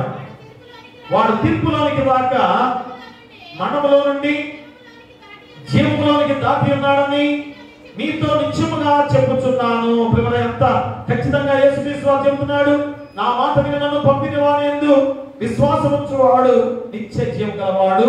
వాడు తీర్పులోనికి రాక మరణములో నుండి జీవములోకి దాటి ఉన్నారు. ఈరోజు మనందరం కూడా జీవము పొందుకున్న శక్తివంతులమే. మన పునరుద్ధాన బలం మనలో ఉంది. మన ఆ పునరుద్ధాన బలాన్ని ఏం చేయాలి? నిత్య జీవానికి మార్గంగా సుగమం చేసుకోవాలి. ఎంతవరకు చేసుకుంటున్నాం ప్రియరా? అందుకనే యేసు చెబుతున్న ఈ మాటలు మా నికోదేము ఇంకనూ అర్థం కాని వాడిగా ఉన్నాడు. ముసలి వాళ్ళు అసంభవం అంటూ ఏ విధంగా ముసలి వాళ్ళు ఎలాగ మళ్ళా బతుకుతారు అనే క్వశ్చన్ తో ఇంకా అడుగుతున్నాడు. అప్పుడు ఇక నీటి మూలముగా ఆత్మ మూలముగా జన్మిస్తేనే కానీ దేవుని రాజ్యంలో ప్రవేశించలేడు. ఇది చాలా ప్రాముఖ్యంగా మనం గుర్తుపెట్టుకోవాలి. ఎందుకంటే నీళ్లు శుద్ధీకరణకు గుర్తు చేస్తున్నాడు. మా పాత కాలంలో నేను శుద్ధీకరణ ఏంటి? శుద్ధీకరణ మా నీళ్ళు మనం ఎందుకు స్నానం చేస్తుంటాం? అది ఇప్పుడంటే ఏదో సబ్బులు, ఖరీదైన సబ్బులతో స్నానం చేస్తున్నాం. కానీ మా పూర్వకాలంలో సబ్బులు లేవు కదా. ఆ నీరుతో మనం స్నానం చేస్తే చాలు, మనలో ఉన్న మురికంతా కూడా పోతుంది. అంత శుద్ధ జలాన్ని దేవుడు ఏర్పాటు చేశాడు. కానీ రోజు శరీరంపై ఉన్న మురికిని తొలగించడానికి కాదు, ఆనాడు ఒక వాగ్దానం చేసిన దేవుడు, ఒక నిబంధనగా చేసిన దేవుడు ఆ నీటిని చల్లగా హెచ్కేల్ గ్రంథంలో 36వ అధ్యాయంలో 25-26 వచనాల్లో ఇంకా చదువుకోండి. ఏమన్నాడు అక్కడ? హెచ్కేల్లో నీళ్లు చెరిపించడం అనే మాట గుర్తు చేస్తున్నాడు కదా. మీరందరూ కూడా అనుకుంటుంటారు, అవి ఇప్పుడు బాప్తిజం అయితే మంచిది, చెరిపించడం మంచిది కాదు, లేక అది కాదు ఇది కాదు అని వాదం చేసుకున్నారు చాలా మంది కూడా. దీనికి సంబంధమే లేదు. మా యేసుక్రీస్తు వారు ఈ బాప్తిజం ద్వారా నువ్వు నూతన జన్మగా జన్మిస్తావని ఏ మాత్రం కూడా చెప్పలేదు. ఇది ఎందుకు ఇచ్చింది? ఇదిగో ఈ నిర్గమాకాండంలో కానీ సంఖ్య కాండంలో కానీ, ఇదిగో కీర్తన గ్రంథంలో ఒకసారి చదువుతున్నాం. ఎందుకంటే అందరికీ తెలిసిన వాక్యమే కదా. కీర్తన గ్రంథం చూడండి ఒకసారి, 51వ అధ్యాయం. కీర్తన గ్రంథంలో 51వ అధ్యాయం చూడండి ఒకసారి. దేవా 51వ అధ్యాయము 7 నుంచి చదవమ్మా. 7 నుంచి. నేను పవిత్రుడనట్లు విశ్వముతో నా పాపము పరిహరింపుము.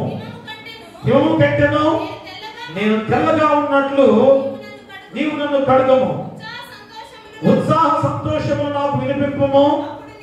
అప్పుడు నీవు విరిచిన ఎముకలు హర్షించును. నా పాపములకు విముఖడము కమ్ము. నా దోషములన్నిటినీ తుడిచివేయము. దేవా నా యందు శుద్ధ హృదయము కలుగు చేయము. నా అంతరంగంలో స్థిరమైన మనసు నూతనముగా పుట్టించుము. చూసారా ఇక్కడ ఏమన్నాడు? నా యందు శుద్ధ హృదయము. హృదయానికి ప్రాముఖ్యత. అంతేగాని నేను ఇచ్చే ఆ నీటి ద్వారా ఇచ్చే ఆ బాప్తిస్మము అది నూతన జన్మకి తాత్కాలమని మీరు అనుకోవద్దు. అది ఎందుకు ఇస్తున్నది? ఇదిగో దేవుడు ఒక నిబంధనగా ఏర్పాటు చేశాడు పాత కాలంలో. ఆ నీరు నేనేం చేస్తుంది? శుద్ధ హృదయంగా మార్చాలి. నీ హృదయాన్ని శుద్ధ హృదయంగా మార్చబడే విధానం. కాబట్టి ప్రియరా, బాప్తిసం తీసుకున్న తర్వాత నేను పవిత్రుడిని కాదు. బాప్తిసం తీసుకున్న తర్వాత నూతన జన్మ తర్వాత బాప్తిసం తీసుకోవాలి. కానీ బాప్తిసం తీసుకోవడం వల్ల నూతన జన్మ కలగదు. అయితే బాప్తిసం తీసుకున్నాను కనుక నూతన జన్మ నాలో వచ్చిందని చెప్పేసి అనుకోవద్దు దయచేసి. ముందుగా నూతన జన్మ పొందుకున్న తర్వాతే, అంటే నువ్వు అక్కడ బలిపీఠంగా నిల్చొని ఏం చేయాలి? నీ యొక్క హృదయాన్ని శుద్ధీకరించుకోవాలంటున్నాడు. అయ్యో నేను నాలో పాపాన్ని వీడాలి, ఇక నేను ఏ పాపం చేయకుండా ఇదిగో దేవుని దగ్గర నేను బాప్తిసం తీసుకోబోతున్నాను, కాబట్టి నా హృదయం శుద్ధ హృదయం కావాలని ముందుగా నువ్వు పరిహరింప చేసుకోవాలి. ఎందుకంటే నీలో పరిశుద్ధాత్మ దేవుడు ఉన్నాడు. మా పరిశుద్ధాత్మ దేవుడు ఉన్నాడు. ఆ దేవుడు మన నీలో ఉన్నాడు కనుక మేల్కొలుపుకొని ఆ శుద్ధ హృదయంగా మార్చుకునే విధానం ద్వారా ఒక నిబంధనగా చేసిన పాత్రల కాలం ముందుగా దైవజనుడు పాస్టర్ గారు వచ్చి ఆ నీటిని చెరిపించటము, ముంపడం అన్ని నేను ఏ విధంగా దాని గురించి నేను చెప్పట్లా. ముంచులు బాప్తిసమైనా చెరిగిపోయినా ఇంకా వేరే వేరే దానికి దీనికి సంబంధమే లేదు. అమ్మ నీ హృదయం మారాలి, నీ హృదయం మార్పు చెందాలి. అది ప్రాముఖ్యత. అంతేగాని ఈ బాప్తిసం నేను చెరిగించిన బాప్తిసం మంచిది కాదని, అదే ఇప్పుడు బాప్తిసం మంచిదని వాదన పెట్టుకొని కాలు గడుపుతున్నారు చాలా మంది కూడా. లేదా ఫలానా నూతన భాష ఇచ్చిన బాప్తిసం మంచిది కాదయ్యా, ఇదిగో సంఖ్యాకులుగా ఉన్న ఈ యొక్క కూటమిలో నేను బాప్తిసం ఇస్తున్నాను రండి అనగా ఇక్కడ బాప్తిసం తీసుకొని మళ్ళా పరుగున బాప్తిసం తీసుకుంటున్నాను. చూడండి ఎంత దారుణమైన విధానంలో దేవుని వాక్యాన్ని ఎలాగ నిర్వీర్యం చేస్తున్నాం ఒకసారి ఆలోచన చేసుకొని, మరి ఈ రోజైనా ఇప్పుడైనా కానీ మా నీటి మూలంగా ఆత్మ మూలంగానే మాట ఎందుకు గుర్తు చేశాడు? మా రెండు మాటలుగా మాట్లా అనే మాట ఎందుకన్నాడు? గర్తిస్తున్నాడు మాట్లా ఇక్కడ. అది కూడా నీటి మూలముగా అయినా ఆత్మ మూలమైన రెండు కూడా నీ హృదయ శుద్ధీకరణ గురించే. అంతేగా నీటి మూలంగా అనేసరికి నేను పాస్టర్ నేను ఇస్తున్నాడు బాప్తిస్మం అది అనుకుంటూ దయచేసి. కాబట్టి ఈరోజు మా నూతన జన్మ తరువాత నువ్వు బాప్తిస్మం తీసుకోవాల్సిన బాధ్యత. కాబట్టి ఈరోజు అయ్యో బాప్తిస్మం తీసుకున్నాను కనుక నేను నూతన జన్మగా మారిపోయానండి, అయ్యా ప్రాంతాల్లో బాప్తిస్మం తీసుకున్నాను కాబట్టి నేను మారిపోయానండి అని చెప్పుకుంటున్నాను. అది కాదు, నువ్వు ముందు మారి మన నీ హృదయాన్ని శుద్ధీకరింప చేసుకొని నీ పాపాన్ని భరించుకొని బాప్తిస్మం ఒక నిబంధనగా చేసుకోవాల్సిన బాధ్యత. అందుకని చిన్నపిల్లలకి ఎదిగిస్తున్నారు బాప్తిస్మం, మా ఎదిగిస్తున్నారు కల్మషం లేని హృదయాలు. అందుకని చిన్నపిల్లలకి ఇచ్చే బాప్తిస్మం ద్వారా తల్లిదండ్రులకు బాధ్యత కలిగి వారిని చెడు విధానంలో ప్రవేశింప చేయకుండా కాపాడాల్సిన బాధ్యత. అయ్యో చిన్నపిల్లలకి ఇవ్వకూడదండి, వారు కదా కొంతమంది చిన్నపిల్లలకి ఇస్తే వారు తప్పు చేస్తున్నారు కదా, ఎవరు చాలా తప్పు చేస్తుంటే మరి వారిని ఎలాగా మరి బాప్తిసం తీసుకున్న ప్రయోజనం ఏంటి? కాబట్టి పెద్దవాళ్ళైన తర్వాత మేము పెళ్లికి ఇస్తే తీసుకుంటాం. అది కూడా ఎందుకని మాస్టర్ గారు ఒప్పుకోరు కనుక, మా సంఘం ఒప్పుకోదు కనుక బాప్తిసం తీసుకోవాలి కాదు ప్రియమరా. కల్మషం లేని హృదయంతో బాప్తిసం తీసుకొని ఒక బాధ్యతగా తల్లిగా తండ్రిగా మీరు పెంచాలి. వాడిని ఏ చెడు మార్గంలోకి నడిపించకుండా చూడాల్సిన బాధ్యత. కానీ బిడ్డలు ఎలా కనిపిస్తున్నారో ఆ పాపము శాపము తల్లిదండ్రులపై కూడా ఉంటుంది. కాబట్టి ఇప్పుడే మనం తెలుసుకోవాలి బిడ్డల్ని ఎలాగ పెంచాలి, ఏ విధంగా పెంచాలి. బాప్తిసం ఇచ్చి మా బిడ్డల్ని దేవుడిలో క్రమంగా పెంచాల్సిన బాధ్యత మనపై ఉంది. తర్వాత నిర్ధారణ. ఎందుకని పెళ్లికి నిర్ధారణ ఇచ్చి సంఘ సభ్యులుగా ఇదిగో మీరు అన్ని హక్కులు మీకు కలిగి ఉన్నాయి ఈ సంఘంలో అని నిర్ధారించే గొప్ప విధానం. కాబట్టి చిన్నపిల్లలకి ముందుగా ఇవ్వాల్సిన బాధ్యత కూడా ఉంది. ఖచ్చితంగా చిన్నపిల్లలప్పుడే బాప్తిసం ఇవ్వాలి. ఎందుకంటే శుద్ధ హృదయం కలిగిన వారుగా కల్మషమైన హృదయాలుగా ఉండే ఆ హృదయాల ద్వారా మా బాప్తిసం తీసుకోవాల్సిన బాధ్యత. కాబట్టి ఈరోజు ఎంతమంది బాప్తిస్మాలు తీసుకోకుండా చెడు మార్గంలో అపవాదికి వారసులుగా మారుతున్న సందర్భం. కాబట్టి ప్రియ దేవుడారా ఈరోజైనా గమనించుకొని మరి బాప్తిస్మాలు అంటే ఏదో నూతన సంఘంలో చెరగింపని లేదా ప్రాంతంలో ముంపుడు బాప్తిస్మాలని వాటి విషయంలో ఏ భేదాభిప్రాయాలు పెట్టుకోవద్దు. బాప్తిస్మనగా దేవుడి ద్వారా నీ శుద్ధ హృదయముగా మార్చబడే విధానం. యేసుక్రీస్తు వారు శిలువలో బలియాగంగా అర్పించుకొని ఆయన రక్తంతో కడగబడిన విధానం అదే బాప్తిస్మం అంటే. అది నువ్వు ఒప్పుకొని నీ హృదయాన్ని శుద్ధీకరింప చేసుకొని మాతోటి అనగా దైవజనులతోటి బాప్తిస్మం తీసుకొని నిబంధన గుర్తుంది. పాఠ్య భాగంలో నిబంధనగా చేసిన గుర్తుగా అయ్యో నేను పాపిగా పరిశుద్ధులుగా మార్చబడ్డానని ఆ భావన నీలో కలిగించడానికి ఒక గుర్తుగా సంఘంలో సభ్యులుగా చేసుకునే విధానం. కాబట్టి దానికి నీకు గుర్తు కాదు. అందుకని ఈరోజు నీ యొక్క జీవితాన్ని ఏ విధంగా దేవుడు శుద్ధీకరింప చేశాడో గుర్తు చేసుకోవాల్సింది. అందుకనే పాపంలో చనిపోయిన మనుషులు ఆత్మసత్వంగా తిరిగి బ్రతకాలంటే యేసును పైకెత్తాలి. చివరిలో అదే కదా గుర్తు చేసింది. ఏమని చెప్పాడు చివరిలో 3వ అధ్యాయంలో 15వ వచనంలో చెప్తున్నాడు ఏమని? అరణ్యంలో మోషే సర్పమును ఎలాగూ ఎత్తెనో అలాగే విశ్వసించు ప్రతివాడును నశింపక ఆయన ద్వారా నిత్య జీవం పొందినట్లు మనుష్య కుమారుడు ఎత్తబడవలెను. ప్రియరా చూడండి ఏ విధంగా ఆయన చనిపోయి శిలువ మీద ఎత్తబడి ఉన్నాడో దాని ద్వారానే మన పాప విముక్తి కలిగింది. ఆ మనలో శుద్ధీకరింపబడిన హృదయాలు. కాబట్టి ఏం చేయాలి? బాప్తిస్మం నీటి ద్వారా ఇచ్చినంత మాత్రాన లేక వేరే విధానం వల్ల కాదు. ఆ యేసుక్రీస్తు వారి ద్వారానే నువ్వు పరిశుద్ధీకరించబడ్డావు, శుద్ధీకరించబడ్డావు. కాబట్టి నువ్వు ఏం చేయాలి? ఆయన మీద విశ్వాసం ఉంచాలి. అదే ఈరోజు అపోస్తలుడైన పౌలు ద్వారా మరి రోమా సంఘానికి హెచ్చరిక చేస్తున్న మాట ఏంటనగా దేవుని మూలముగానే సమస్తము కలిగి ఉన్నవని విశ్వసించుట. రెండవ ఉపంశం ఏంటి? దేవుని మూలముగానే సమస్తము కలిగి ఉన్నవని విశ్వసించుట. చూసారా? నీటి మూలంగా ఆత్మ మూలంగా జన్మించుట నూతన జీవితానికి మూలం కదా. అలాగే దేవుని మూలంగానే సమస్తము కలిగి ఉన్నవని విశ్వసించుట నీ నూతన జీవితానికి నాంది పలికే విధానం. అదే అపోస్తలుడైన పౌలు చూడండి రోమపత్రిక 11వ అధ్యాయంలో 36వ వచనాన్ని మనం చదువుకుందాం. ఆయన మూలములను, ఆయన ద్వారాను, ఆయన నిమిత్తమును సమస్తము కలిగి ఉన్నవి, యుగ యుగముల వరకు ఆయనకి మహిమ కలుగును గాక. ఆమేన్. ప్రియా చూడండి, అపొస్తలుడైన పౌలు ద్వారా ఎంత గొప్ప మాటలు. దేవుని బుద్ధి జ్ఞానము బాహుళ్యం ఎంతో గంభీరము, ఆయన తీర్పులు శోధింపడెంతో ఆశక్యములు, ఆయన మార్గం ఎంతో అగమ్యములు.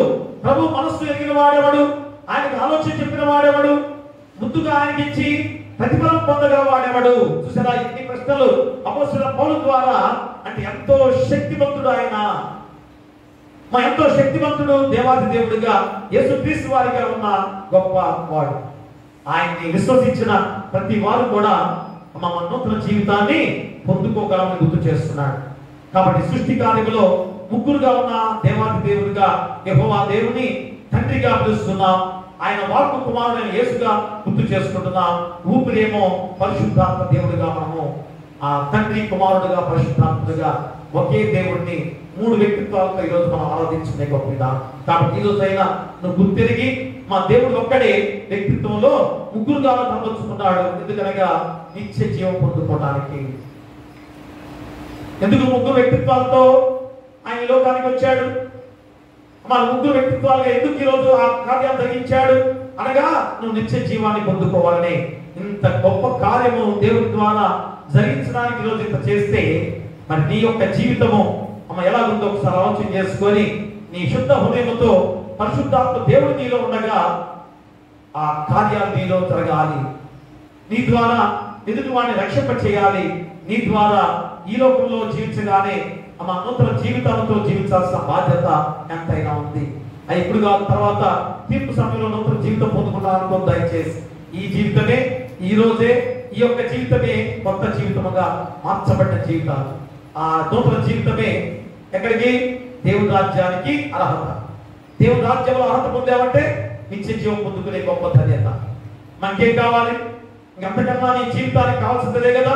కానీ లోకంలో ఈ అనారోగ్యత వల్ల, ఈ కష్టాలు శ్రమల ద్వారా అయ్యో ఎందుకు ఈ ప్రాణం పోతే బాగుంది అనుకుంటారు కదా. కానీ నిత్య జీవాన్ని వాసుగా చేయడానికే సృష్టిలో దేవుడు చేసిన గొప్ప కార్యమే మా తండ్రిగా కుమారుడిగా పరిశుద్ధాత్ముడిగా నీ ద్వారా జరిగించిన గొప్ప విధానం. అలాంటి గొప్ప శక్తివంతమైన జీవితాలు ముందుకుని కూడా నేను అంత నీచుడిని, దౌర్భాగ్యుడిని అని మనం అనుకుంటున్నాం కాదు. మా గొప్ప శక్తివంతమైన శరీరంతో ఈరోజు మనం జీవిస్తున్నాం, నూతన జీవితంతో మనం జీవిస్తున్నాం. కానీ నేను ఇక్కడ పాపకార్యాలు చేస్తున్నానని నీలో పరిశుద్ధాత్మ దేవుడు గద్దిస్తున్నాడు. కానీ అది గుర్తెరగలేకపోతున్నా. ఇప్పుడైనా తిరిగి పరిశుద్ధాత్మ దేవుడు నన్ను గద్దిస్తున్నాడు కనుక ఇక్కడే నా జీవితాన్ని మార్చుకొని ఆ నూతన జీవితంతో దేవుడు రాజ్యంలో ప్రవేశించగలను. అక్కడ నుంచి నిత్య జీవాన్ని పొందుకొని ధన్యకరమైన జీవితాన్ని నేను పొందుకొని శక్తివంతుని నిర్మాణం చేసుకోవాల్సిన బాధ్యత నీపై ఉంది. అట్టి ధన్యత ఉండాలని కోరుతూ మీకును మీ కుటుంబాలకును సదాకాలం దేవుడు తోడైనను కాక. ఆమేన్. సమస్త జ్ఞానం ఇచ్చిన దేవుని సమాధానము యేసుక్రీస్తు వల్ల మీ హృదయములకును మీ తలపులకును కావలియుండును గాక. ఆమేన్. దేవానా యందు శుద్ధ హృదయము కలుగచేయుము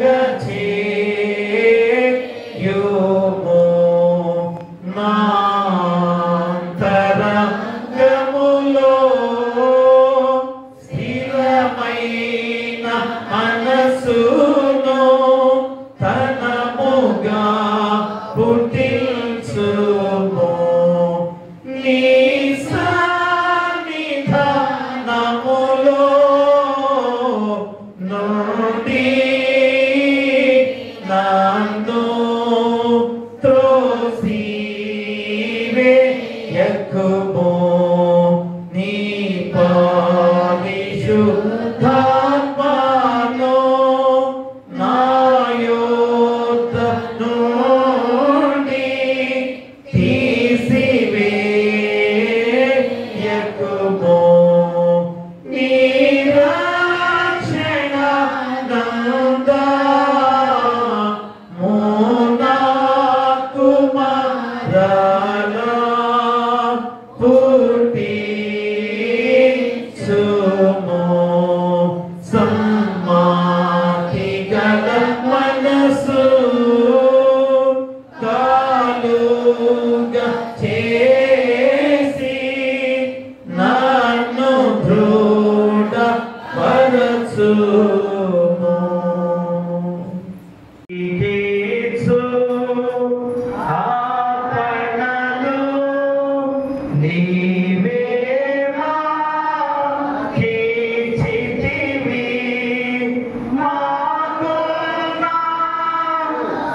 మనకు గొప్ప సమయముగా ఈ పరిశుద్ధ కృత పండుగలోకి నడిపించినందుకు మీకే వేలాది స్తుతులు స్తోత్రాలు. తండ్రిగా, కుమారుడిగా, పరిశుద్ధాత్ముడిగా అయా పరిపూర్ణంగా మా జీవితాల్లో మూడు వ్యక్తిత్వాలతో తండ్రి ఆయన ఏకదేవుడై ఉండి మాకు జరిగించిన గొప్ప కార్యాల ద్వారా మమ్మల్ని పరిపూర్ణంగా మార్చినందుకు మీకే వేలాది స్తుతులు స్తోత్రాలు. కాబట్టి అయ్యా తండ్రి ఆయన పరిశుద్ధ కృతము ఆయన ద్వారా నూతన జీవితాన్ని నాయన మేము పొందుకున్నాం. త్రియేక దేవుని ద్వారా నూతన జీవితాన్ని నాయన మేము పొందుకున్నాం.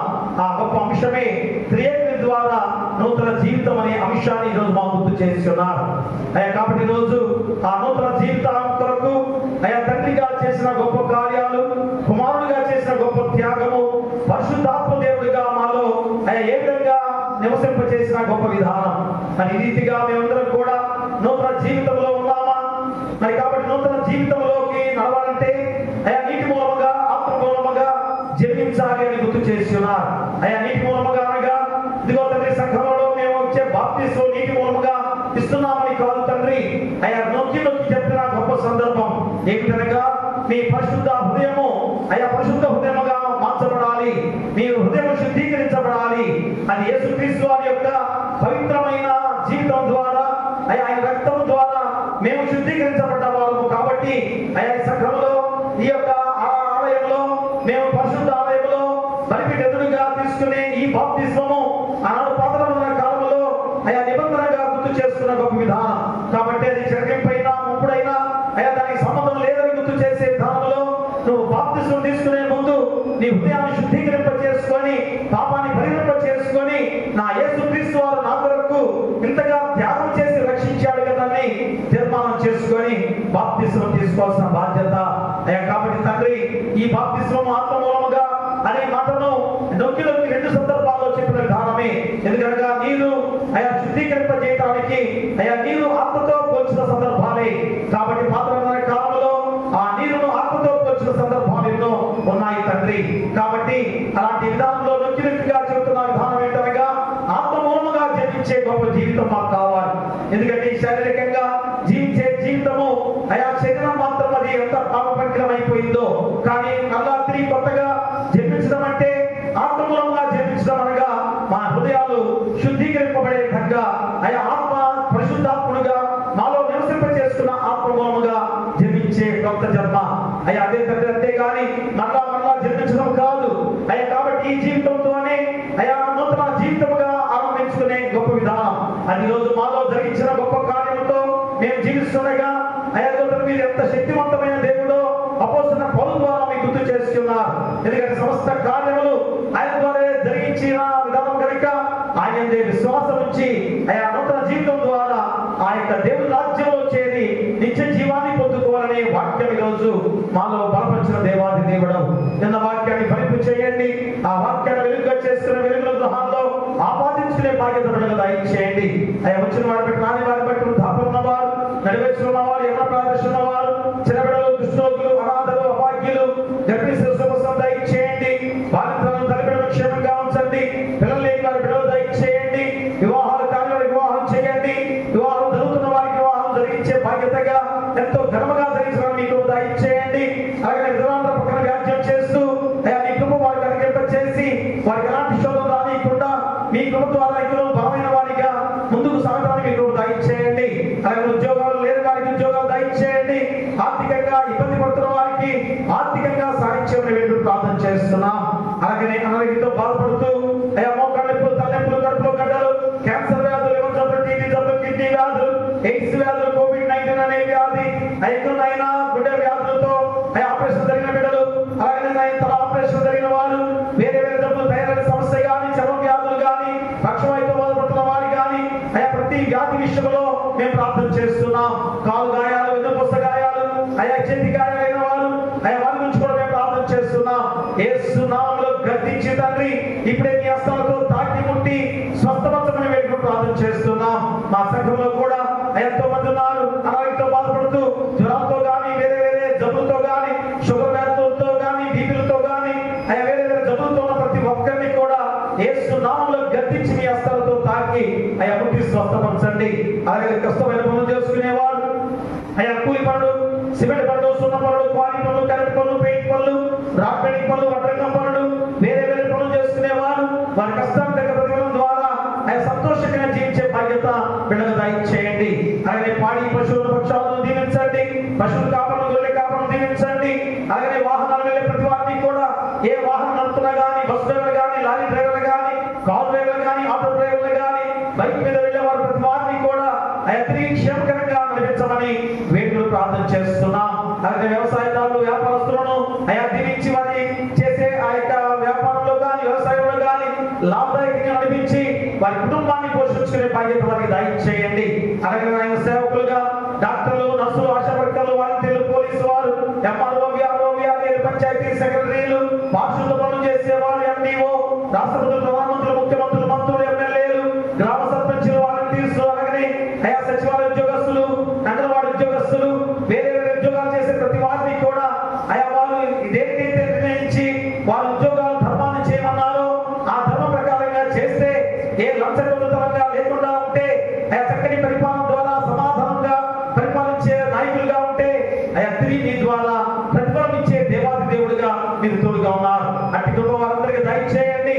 ఆ విధంగా ముందుకు సాగే బాధ్యత వారికి దయచేయమని వేడుకలు ప్రార్థన చేస్తున్నాం.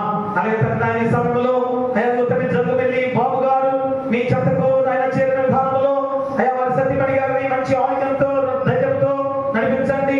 వారి యొక్క కుమారులను, కుమార్తెల కుటుంబాలని ధైర్యపరచండి, ఆదరించి ఓదార్చండి. అలాగే తండ్రి ఈ సమయంలో మరోసారి మేము ప్రార్థన చేస్తున్నాం. మా సంఘ విషయంలో మరోసారి మేము ప్రార్థన చేస్తున్నాం. ఆయన నూతన దేవాలయ విషయంలో చక్కటి అవగాహనకి రావాలి తండ్రి. ఎన్ని రోజులు గడిచిపోతున్నది, ఒక్కొక్క రోజు గడిచిపోతుందంటే మాకు ఎంత మంచిది కాదు తండ్రి. నాయన ప్రతి గడియ గడిచిపోతుందంటే దేవుని విరుద్ధంగా మేము జీవిస్తున్నామేమో. కాబట్టి నాయన ఆ దేవాలయ నిర్మాణ విషయంలో ప్రతి ఒక్కరు కూడా ఆలోచనకు రావాలి, సమాధానం పరుచుకుని నూతన ఆలయ నిర్మాణంలో ముందుకు సాగాలి. అటు కృప మా బిడ్డలందరికీ దయచేయమని మేము ప్రార్థన చేస్తున్నాం.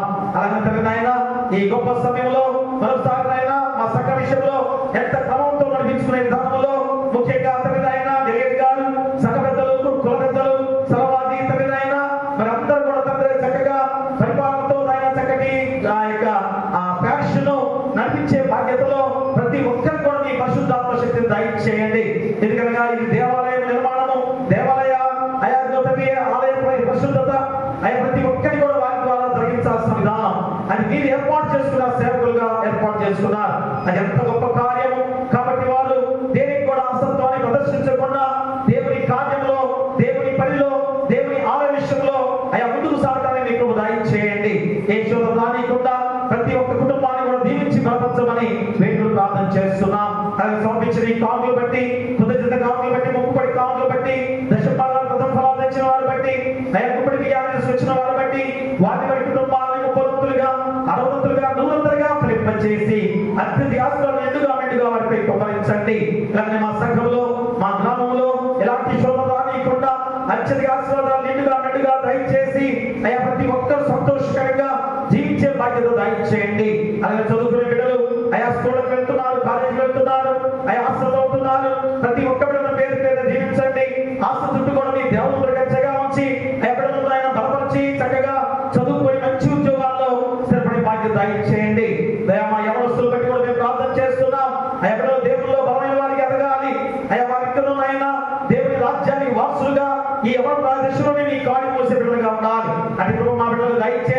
మా సంఘమునైనా దైవికంగా ఎంతో బలోపేతంగా నడిపించే బాధ్యతగా మీ పరిశుద్ధాత్మ శక్తిని కుమ్మరించమని అయ్యా ప్రతి వారి గృహ చుట్టూ బిడ్డ చుట్టూ కూడా మా సంఘం చుట్టూ గ్రామం చుట్టూ కూడా మీ దేవదూతలు గచ్చగా ఉంచమని నీ కుమారుడు మా ప్రభువైన యేసుక్రీస్తు ద్వారా వేడుకుంటున్నాము తండ్రి.